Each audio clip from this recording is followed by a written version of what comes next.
1855 সালের 31শে মে। খুব পরিচিত একটি দিন, তার কারণ দক্ষিণেশ্বরের প্রতিষ্ঠা দিবস। জানেন কি, দক্ষিণেশ্বর বলে যে অঞ্চলটি এখন পরিচিত, পূর্বে তার নাম ছিল শোণিতপুর। বান রাজাদের রাজত্ব ছিল এই শোণিতপুরে, এবং বলা হয় বান রাজাদের রাজত্বকালে ঠিক এই অঞ্চলে একটি শিবলিঙ্গ প্রতিষ্ঠা করা হয়েছিল, এবং সেই থেকে এই অঞ্চলের নাম হয়েছিল দক্ষিণেশ্বর।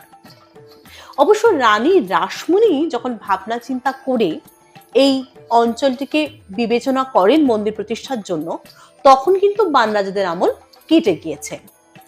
উনি কিনেছিলেন হেস্টি নামে এক ইংরেজের কাছ থেকে এই অঞ্চলটি। বলা হয় সেই ব্যক্তি ছিল হাইকোর্টের অ্যাটর্নি জেনারেল।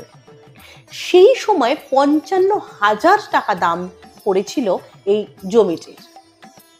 জমিটির দেখতে খানিকটা কচ্ছপের পিঠের মতো, মানে ঠিক এইরকম একটা মাঝখানটা উঁচু আর দুটো পাশ নিচু।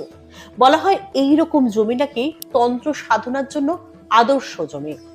তাই প্রচুর বিচার বিবেচনা করে রানী রাসমণি এবং তার পরিবারের লোকজন স্থির করেন এখানেই মন্দির প্রতিষ্ঠা হবে। আর তারপর ইতিহাস, এই মন্দির প্রতিষ্ঠা হলো, এলেন ঠাকুর শ্রী রামকৃষ্ণ। তারপরের কথা তো আমরা জানি।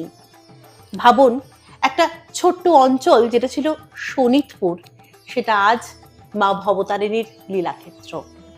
শত শত মানুষ দর্শন করতে আসেন আজও।